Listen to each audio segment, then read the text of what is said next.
நான் என்னுடைய சாதனை நாட்களில், அதாவது தெய்வத்தை தேடி அலைந்த காலகட்டங்களில் நிறைய அனுபவங்கள் வரும். பாண்டியாண்டவனை பார்க்கறதுக்காக நான் லைனில் நின்றுட்டுருப்பேன்.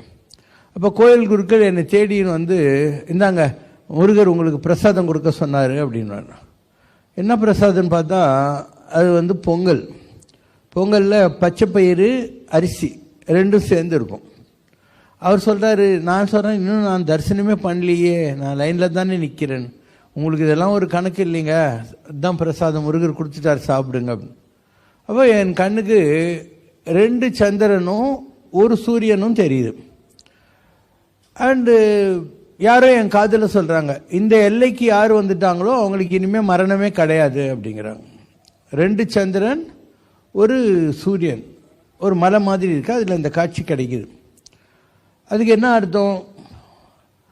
முதல்ல அவங்க கொடுத்த பொங்கலுக்கு என்ன மீனிங்னா, அரிசினா மனசு சந்திரனுடைய வடிவம். அந்த பச்சை இது இருக்கு இல்லையா, அது புதன் பச்சை.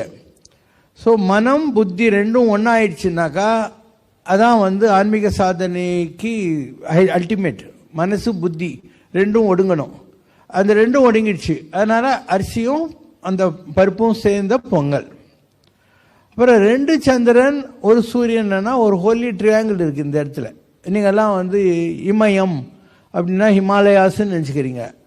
இமயம்னா ஹிமாலயாஸ் இல்லை, இமை மையம், இமை மையம், அதான் இமயம். ஸோ நம்ம உடம்புலேயே இருக்குது இமயம். இமயத்துக்கு போகணுங்கிற அவசியம் கூட கிடையாது. இப்படி எல்லாத்துக்கும் இன்னர் மீனிங்ஸ் இருக்குது. அது எல்லாருக்கும் சொல்கிறது இல்லை.